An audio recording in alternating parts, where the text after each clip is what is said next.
कुछ मौके बहुत खास होते हैं। आज एक ऐसा ही खास मौका है जिसमें कुछ खास शख्सियतों से हम आपकी मुलाकात कराने जा रहे हैं। दरअसल मौका है हीर एक्सप्रेस रिलीज होने जा रही है 12 सितंबर को, और आज इस फिल्म के कुछ बेहद खास कलाकार हमारे साथ टीवी 9 भारतवर्ष के स्टूडियो में मौजूद हैं।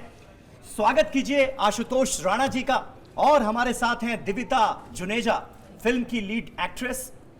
आशुतोष जी, हमने टीजर देखा और वो पहला शॉट जिसमें आपकी दमदार आवाज और आपकी मौजूदगी, जो कि सिनेमा में किसी जादू से कम नहीं मानी जाती, वो पहले ही शॉट में नजर आती है। हीर एक्सप्रेस में आप कैसे सवार हुए और यात्रा कैसी रही? समीर, ये बड़े आनंद का विषय है कि ये विशुद्ध रूप से साफ सुथरी पारिवारिक फिल्म है। और जैसा कि मुझे भिन्न भिन्न किस्म के विषय करने की मेरी अपनी एक व्यक्तिगत रुचि होती है अभिनेता के रूप में जी, तो एक जिसको आप ये कहें कि साफ सुथरी विशुद्ध पारिवारिक फिल्म। अब साफ सुथरी क्यों कह रहा हूँ, इसके पीछे सिर्फ एकमात्र कारण है कि आप इसको अपने 4 वर्ष के बच्चे से लेके 40 वर्ष के पिता माता से लेके 80 वर्ष के दादा दादी तक के साथ एक साथ बैठकर आप इसे देख सकते हैं बिना किसी ऑकवर्ड पोजीशन के। और मुझे लगा कि ऐसी फिल्में कम लिखी जाती हैं और कम बनती हैं, और ऐसी फिल्म का अगर हिस्सा और एक ऐसा निर्देशक जिसने ओ माई गॉड 1 बनाई हो, उमेश शुक्ला, या 102 नॉट आउट जैसी फिल्म बनाई हो उन्होंने, तो एक ऐसे फिल्म मेकर के साथ अगर आपको ऐसे विषय पर आधारित कोई फिल्म मिलती है तो फिर वो उसमें कहानी सुनने के बाद ना कहने की कोई गुंजाइश ही नहीं। और आजकल माता पिता जब अपने बच्चों को लेकर सिनेमा हॉल में जाते हैं तो ये एक बड़ी चिंता का विषय रहता है जी कि भाई बच्चों को दिखाने लायक फिल्म है या नहीं है। जी बिल्कुल। दिविता से बात करते हैं। दिविता, एक फ्रेशनेस नजर आ रही है फिल्म के टीजर को देखकर। आपकी मौजूदगी जो है वो काफी शानदार नजर आ रही है फिल्म में। दिविता, सबसे पहले मैं ये जानना चाहूंगा, दिविता मतलब व्हाट अ नाइस नेम। दिविता के मायने क्या होते हैं, इसका मतलब क्या होता है? बड़ा nice trendy Gen Z type name मुझे लगा जब मैंने सुना कि आप आ रही हैं। क्या मतलब होता है इसका? इसका मतलब है the first ray of the sun, and इसके पीछे एक बहुत ही प्यारी सी स्टोरी है। जब मेरा जन्म हुआ था तो मेरे फादर ने 6 महीने लगाए थे ये नाम रखने में, एंड तब तक मुझे किसी भी नाम से बुला रहे थे, because I think he realise कि एक नाम की इम्पोर्टेंस कितनी है, and I also love my name, so thank you so much. तो फिल्म इंडस्ट्री में आना कैसे हुआ, मतलब, और इसके लिए क्या क्या तैयारियां की? क्योंकि निश्चित तौर पर इस वक्त आपकी फर्स्ट फिल्म रिलीज़ होने वाली है और बहुत सारी लड़कियों का ये सपना होता है कि वो एक फिल्म करें और उसमें लीड रोल मिल जाए तो फिर कहने ही क्या। तो यहाँ तक कैसे पहुँची, ये मकाम हासिल कैसे किया? ये बहुत ही सुंदर सफ़र रहा मेरे लिए, और ऑफ कोर्स कंटिन्यूड जर्नी है। तो बचपन से ही मेरा परफॉर्मिंग आर्ट्स की तरफ काफ़ी इंटरेस्ट था, एंड मैंने थिएटर किया फॉर 4 इयर्स। मैंने कथक डांस सीखा for the first 12 years of my life, और मेरा हिंदुस्तानी क्लासिकल वोकल म्यूज़िक में भी काफ़ी इंटरेस्ट था।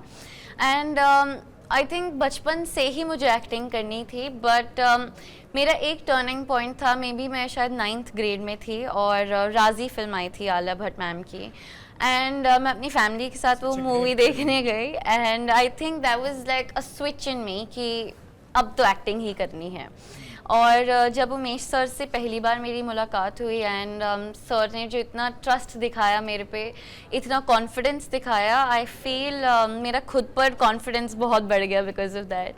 And after that the team that I had, all the actors, Ashutosh sir, Gulshan sir, Sanjay sir, Preet, मेघना मैम, इन सब ने आई थिंक मुझे कभी भी ऐसा ही नहीं फील होने दिया that this is my first and my debut film. So it was a beautiful journey for me. आपका फिल्म में एक डायलॉग है कि घर का नाम तो आपने सेरेनिटी रख लिया लेकिन आपकी जिंदगी में सुकून क्यों नहीं है?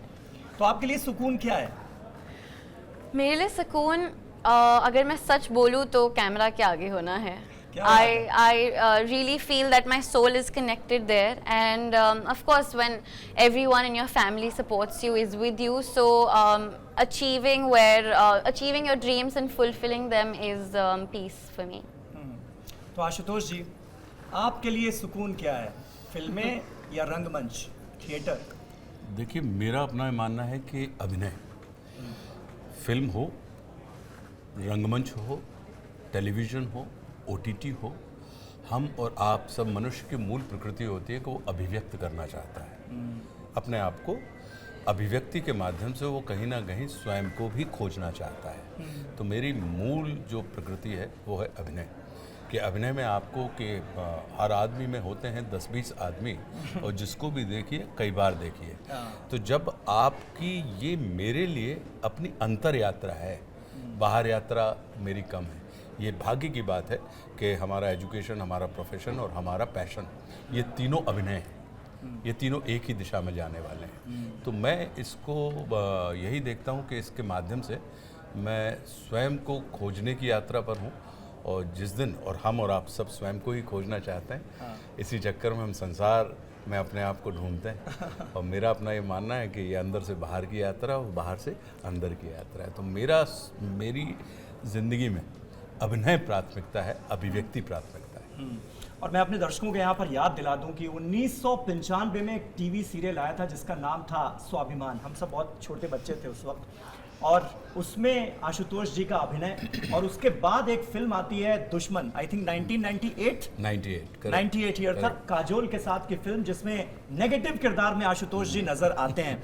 और आप ही ने एक बार शायद कहा था कि जिसका किरदार याद रहे वो कलाकार है। जी बिल्कुल। तो आज के इस दौर में जहां पर OTT भी है, टीवी से लोग बहुत जल्दी स्विच ऑन करते हुए नजर आते हैं, फिल्मों की तरफ भी, क्या आपको लगता है कि एक सहजता आई है? पहले टीवी के कलाकार टीवी मीडियम तक सीमित माने जाते थे, वो फिल्मों में अगर आते थे तो फिर वापस टीवी में नहीं जाते थे। आज सब कुछ घुला मिला नजर आता है, टीवी वाला फिल्मों में भी दिख रहा है, OTT पर भी दिख रहा है। तो और ज्यादा बेहतर माहौल हुआ है क्या नए कलाकारों के लिहाज से अगर बात करें? देखिए, मैं अपनी यात्रा की मैं बात करूंगा कि टेलीविज़न से मेरी शुरुआत हुई और हमको दुश्मन और संघर्ष जैसी फिल्में मिली जिसमें हमें एप्रिसिएशन भी मिले, अवार्ड्स भी मिले। लेकिन इसके बाद भी हमने टेलीविज़न नहीं छोड़ा, हम टेलीविज़न करते रहे। तो मैं ये मान के चलता हूँ कि मुझे आप विसिल ब्लोअर कह सकते हैं कि आज के दौर में जो लोग मीडियम के बीच में, वो उन्होंने कला को प्रमुख रखा है, मीडियम को प्रमुख नहीं रखा है। तो जिसको आप ये कहें कि उस समय हम धारा के विरुद्ध बहने वाले अभिनेता नजर आते थे, आज वो मुख्य धारा हो गई है। मतलब एक तरह से ट्रेंड की शुरुआत की आपने। हाँ, आप ये कह सकते हैं। क्यों? क्योंकि हमारी मूल रुचि, हम इसको माध्यम ही मानते रहे हैं। जैसे मान लीजिए, मैंने 2001 के बाद रंगमंच नहीं किया था। अच्छा। तो 24 साल के ब्रेक के बाद हम वापस हमारे राम से रंगमंच के ऊपर आए। तो हमने मतलब चाहे फिल्म हो, टेलीविज़न हो, OTT हो, रंगमंच हो, लिखना हो, रेडियो हो, जितने भी माध्यम आपकी अभिव्यक्ति के होते हैं, आप उधर पर आशुतोष राणा की एक सशक्त। तो उसके लिए आपको आशुतोष राणा होना पड़ेगा ना, कि 2001 के बाद आप 2024-25 में आप हमारे राम जैसा प्ले करते हैं, इतना सक्सेसफुल प्ले, इतना शानदार प्ले, क्योंकि वो प्ले मैंने भी देखा है, मैं इसलिए अपनी फीलिंग बयां कर सकता हूँ। तो उसके लिए आपको आशुतोष राणा भी होना पड़ेगा, वरना मतलब मैं इतने सालों बाद रंगमंच पर आना और ये कमाल कर देना, ये कमाल हो गया। हाँ, मतलब हम ये मान के चलते हैं कि परमात्मा की अनुपम कृपा है हमारे ऊपर, गुरुदेव भगवान की, कि उन्होंने इस कमाल के लिए मेरी मनोभूमि को चुना और मुझे वो सारी की सारी। और मेरा अपना ये मानना है कि अब जैसे रावण मुझे करना था जी, बड़ी साध थी, और मैं रावण को मंच के ऊपर अभिनीत करना चाहता था। आप देखिए कि कब सोचा हुआ, कब घटित हुआ। हम और आप क्या करते हैं कि हमको लगता है कि हमको अभी चाहिए। प्रकृति कहती है आपसे कि तुमने अभी किया है ना, तुमको हम कभी देंगे। तो मैं उस चीज़ के ऊपर विश्वास करता हूँ और मैं ये मान के चलता हूँ कि बड़ा बड़ा परम सौभाग्यशाली हूँ कि जिन भी चीज़ों में, कि अब जैसे देखिए, अब टेलीविज़न का किरदार आपको याद है समीर जी, कि स्वाभिमान जो हमारा पहला काम था। तो लोगों की उम्र निकल जाती है और लोगों के किरदार और लोगों के काम याद नहीं रहते हैं। ये कितनी बड़ी परमात्मा की, गुरुदेव भगवान की कृपा है कि मेरे काम, मेरे किरदार लोगों के जहन में हो गए।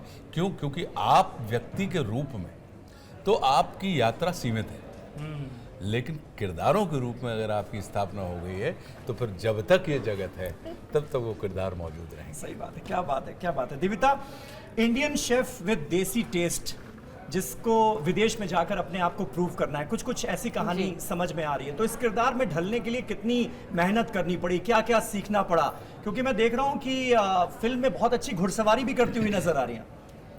सो एक्चुअली जब उमेश सर ने ये नरेट किया था और मुझे हीर के बारे में बताया था, तो आई फेल्ट कि हमारा एक कॉमन ग्राउंड है विच इज़ फैमिली वैल्यूज़। और हीर एक पंजाबी लड़की है and she is very loud, she is very expressive, बहुत वल्नरेबल है, अपनी फैमिली से बहुत अटैच्ड है।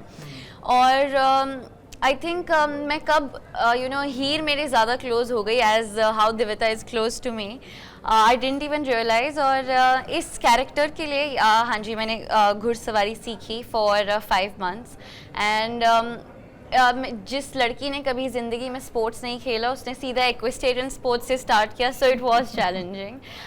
बट आई थिंक मैं बहुत बार गिरी, बट जो मेरे कोच थे उन्होंने मुझे कभी भी उठाने नहीं आए और उन्होंने कभी हेल्प ऑफर नहीं की। And I believe today I understand कि वो एक मेरे लिए लाइफ लेसन था कि no matter how many times आप you fall, you just have to get up on your own. And मैं इस फिल्म में एक शेफ़ का भी रोल कर रही हूँ एंड उमेश सर ने मुझे बोला कि हीर का एक सपना है अपनी माँ का ढाबा इंटरनेशनल करने का एंड उसके लिए you have to learn how to cook. तो मैंने प्रोफेशनल कुकिंग भी सीखी और मैकेनिक और यस मैंने बेसिक मैकेनिक भी सीखा कि थोड़ा छोटा मोटा गाड़ी कैसे ठीक ऐसा करते किरदार हैं। जो मास्टर ऑफ ऑल है, क्या बात है। जिसे सब कुछ करने में कोई एतराज़ नहीं है, जिसके लिए कोई काम छोटा नहीं होता। और अपनी पहली फिल्म में आशुतोष राणा जी जैसे दिग्गज कलाकार के साथ काम करना, और भी कई दिग्गज कलाकार मुझे फिल्म में नज़र आ रहे हैं, एक्सपीरियंस आपका कैसा रहा? मतलब कितना कुछ सीखने को मिला होगा, मुझे तो मैं यही सोच के जेलस फील कर रहा हूँ आपसे। मेरे लिए तो आई थिंक मेरी ज़िंदगी की सबसे बड़ी गोल्डन अपॉर्चुनिटी थी है, बिकॉज जब इतने लेजेंडरी एक्टर्स, इतने एक्सपीरियंस्ड एक्टर्स आपके साथ फिल्म में हो, जिनसे आप रोज़ मिल रहे हो, रोज़ कुछ ना कुछ सीख रहे हो, अनइंटेंशनली इंटेंशनली सिर्फ बातें करते हुए, परफॉर्म करते हुए, आई थिंक इससे बड़ा स्कूल ऑफ लर्निंग, इससे बड़ा school of experiences it's just not possible to sit and get it. और ये मेरे लिए बहुत ही बड़ा लर्निंग एक्सपीरियंस रहा है। आशुतोष जी, जिस तरह का पोटेंशियल आपके अंदर है, हम एक दर्शक के तौर पर जिस तरह का पोटेंशियल आपके अंदर महसूस करते हैं, क्या आपको लगता है कि उसे पूरी तरह से अभी तक फिल्म इंडस्ट्री ने एक्सप्लोर किया है, या बहुत कुछ ऐसा है जो बाकी रह गया? बहुत कुछ बाकी है और मुझे लगता है कि ये अभिनय जो है ये पूरी एक सतत यात्रा है, इसकी कोई मंजिल नहीं होती समीर, कि अगर आप ये कहें कि डेस्टिनेशन हो गया, क्योंकि डेस्टिनेशन का मतलब ही होता है कि अगर आपने इसे डेस्टिनेशन मान लिया तो इसका मतलब है कि यहाँ से गाड़ी अब जो है वो ट्रैक बदलने वाली है, कि अब यहाँ तक हो गया। तो मेरा ये मानना है कि ये सतत यात्रा है, बहुत कुछ है जो एक्सप्लोर करना है और एक्सप्लोर होगा धीरे धीरे। मैं अपने आप को बड़ा भाग्यशाली व्यक्ति मानता हूँ। कौन लोग होते हैं जिनको दुश्मन जैसे किरदार शुरुआत में ही मिल जाए, संघर्ष जैसे किरदार मिल जाए? कौन लोग होते हैं जिनको पता लगा कि अगर OTT पे भी करना है तो ऐसे प्रभावशाली किरदार मिल जाएं? कौन लोग होते हैं जो भारतवर्ष में तमिल हो, तेलुगु हो, कन्नड़ हो, मराठी हो, बंगला हो, इन विभिन्न भाषाओं की फिल्में किन किन को अवसर मिलते हैं? कौन होता है कि पता लगा कि रंगमंच के ऊपर अगर आप रावण का किरदार करने के लिए आते हैं तो आप 1.5 साल के अंदर 290 शोज़ आपके संपन्न हो जाते हैं और लोग उसको अपार सराहना देते हैं, अपार जन समर्थन आपको मिलता है। तो मैं ये मान के चलता हूँ कि बहुत देता है परमात्मा, मेरे ऊपर परम कृपा है गुरुदेव भगवान की। तो मैं इसको ये मान के नहीं चलता हूँ कि एक्सप्लोर अगर नहीं हो पाया है तो इसमें आशुतोष राणा का आलस्य होगा, इसमें इंडस्ट्री का कहीं कोई वो नहीं है कि वो आपको वैसे अवसर, आपके आलस्य के कारण आप हो सकता है कि उन अवसरों तक आप ना पहुँच पाए, लेकिन आप ये कहें तो मैं ये मान के चलता हूँ कि मुझे पर्याप्त, अब ये कह सकते हैं कि मेरी अपनी गति बड़ी स्लो पेस का आदमी हूँ मैं मतलब यानी आप कितने जल्दी पहुँचे किसी टारगेट पर, इससे ज़्यादा मेरा विश्वास इसमें है कि आप पहुँचे उस टारगेट पर। हाँ, तो मैं यात्रा वो को ठहराव है, हाँ, तभी उतना असर भी है। मैं जो यात्रा आप कर रहे हो को उसका उतना असर हाँ है। यात्रा को मैं लंबा करने में विश्वास रखता हूँ, हाँ। बनस्पत यात्रा को जल्दी करने की अब अपेक्षा। हमारे राम का इतना जिक्र हो गया है, तो ये दशानन के किरदार को निभाते हुए भगवान राम की शख्सियत को यूं सबके सामने पेश करना कि हर कोई प्रेरित हो जाए, ये कैसे कर दिखाया आपने? कुछ अगर आप उसकी पंक्तियां देखिए सुनाना चाहें। हमारे राम करने के पहले हमने 2024 में उसकी शुरुआत की, जनवरी।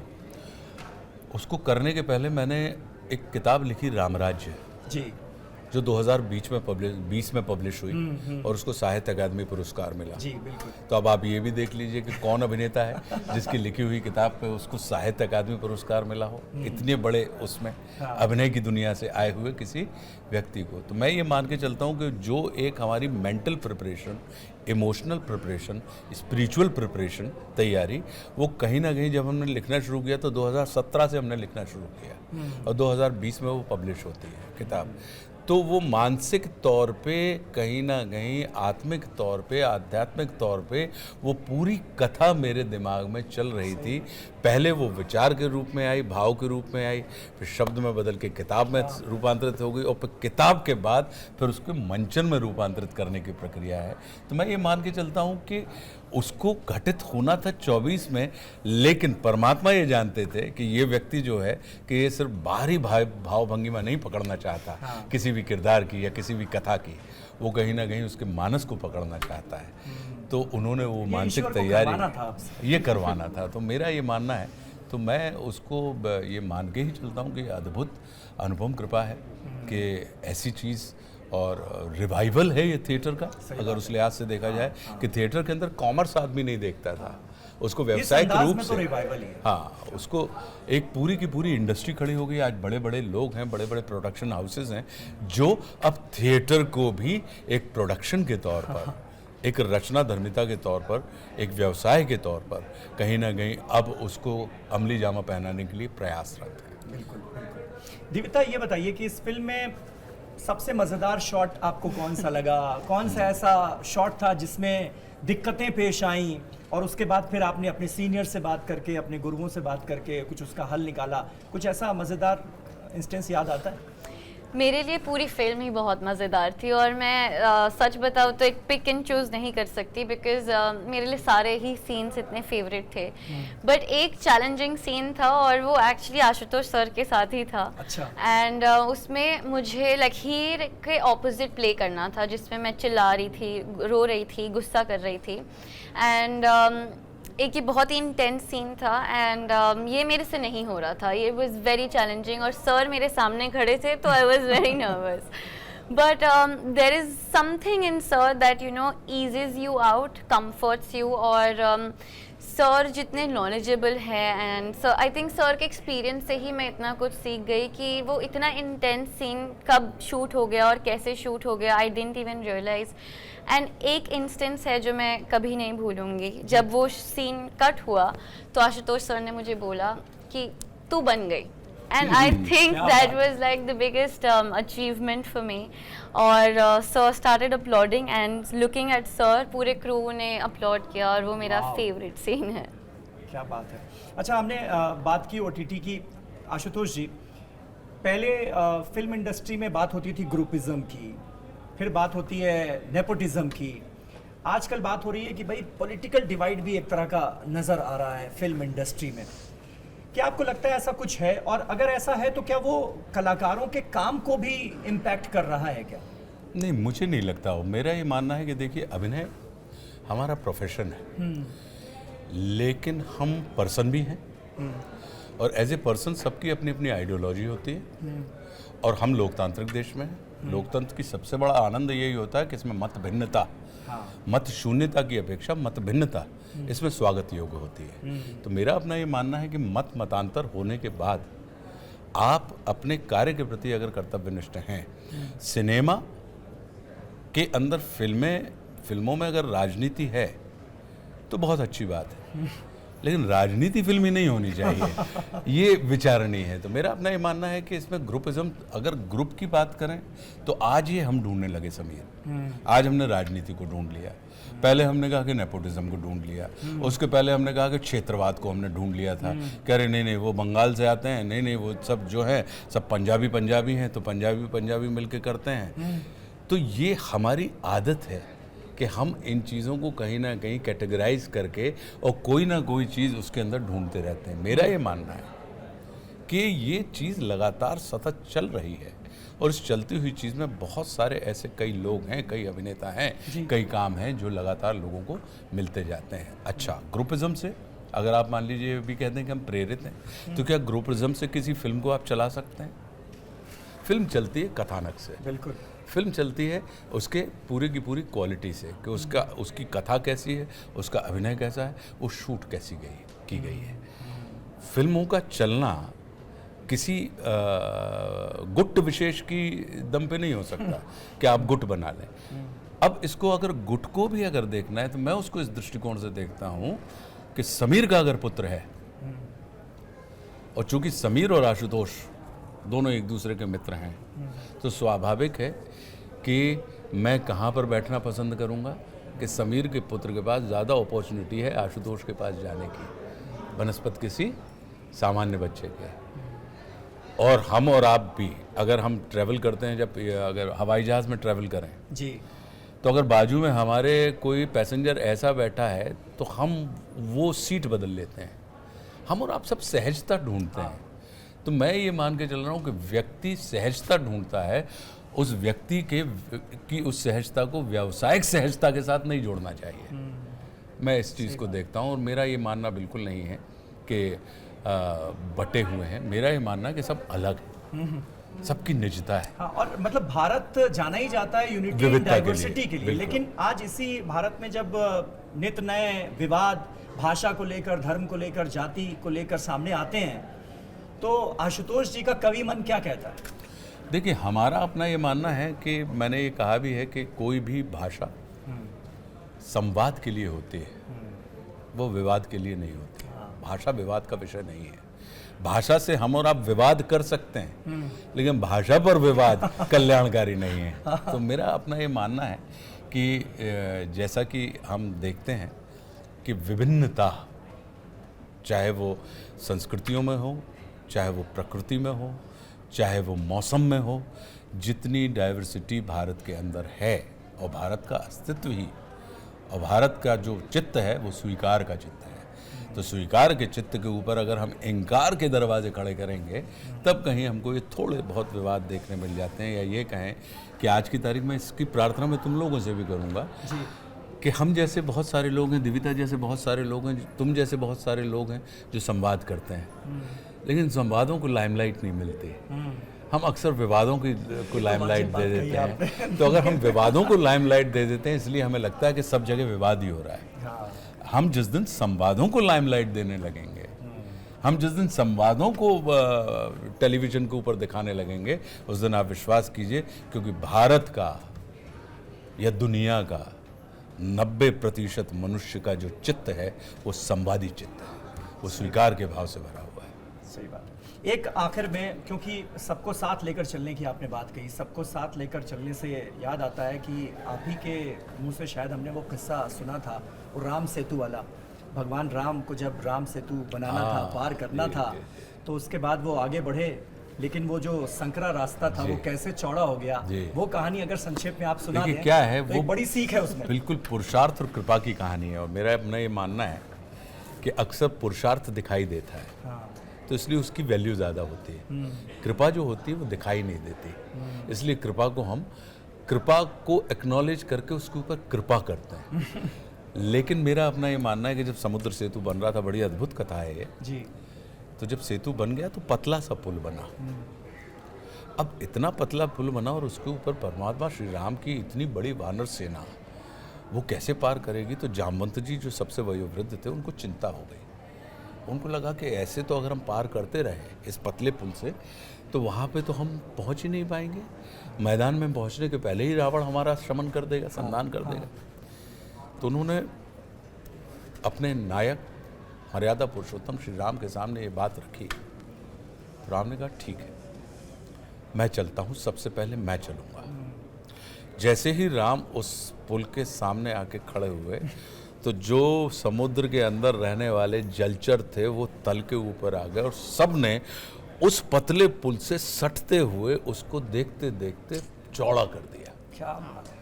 अब जब चौड़ा हो गया और उसके ऊपर एक साथ पूरी सेना निकल गई, तो जब उस पार पहुंचने के बाद जामवंत जी ने कहा कि प्रभु देखिए, आपके खड़े होते मात्र ही एक सकरा पुल, प्रशस्त चौड़े पुल में रूपांतरित हो गया।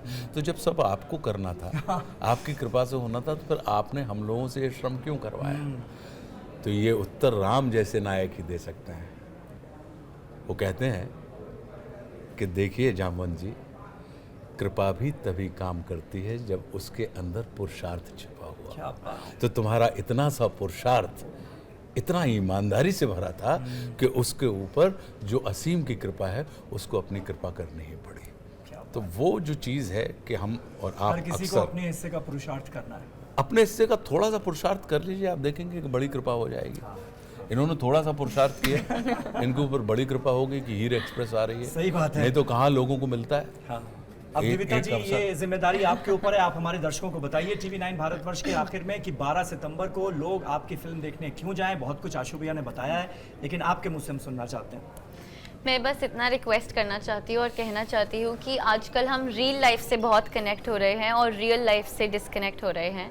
और ये फिल्म आई थिंक यही मैसेज देती है दैट यू नो फैमिली कितनी इम्पोर्टेंस है, कि ग्राउंडेड रहिए, अपने रूट से जुड़े रहिए और फैमिली को लेकर आगे बढ़िए। So I just want to request कि आप प्लीज़ 12 सितंबर को जाइए और फैमिली के साथ जाइए, बिकॉज आई बिलीव कि जब आप बाहर आएंगे ये फिल्म देखकर तो you will feel like a better family. आप या तो अपने पेरेंट्स को एक कॉल करेंगे या आप उन्हें हक करेंगे, but I believe that there will definitely be a connection. क्या बात है। और मुझे लगता है ये तो आज की डेट में हर पेरेंट का कंसर्न सबसे बड़ा यही है कि बच्चे जो हैं वो कैसे रियल लाइफ से निकलकर रियल लाइफ को तवज्जो देना शुरू करें। आशु भैया, आखिर में ये फिल्म क्यों देखने जाएं आपके हिसाब से? मेरा अपना ये मानना है कि हम बाजार में तो घूमते हैं, इस फिल्म के माध्यम से आप परिवार की यात्रा करेंगे। क्या बात है। इसलिए आप देखें। चलिए, बहुत बहुत शुक्रिया आप दोनों का हमारे साथ जुड़ने के लिए, TV9 भारतवर्ष को अपना वक्त देने के लिए। 12 सितंबर की तारीख नोट कर लीजिए, जरूर जाइए इस फिल्म को देखने के लिए, क्योंकि जो लास्ट लाइन दोनों कलाकारों की तरफ से कही गई है वो मुझे तो बहुत आकर्षित कर रही है। बहुत बहुत शुक्रिया, नमस्कार। धन्यवाद।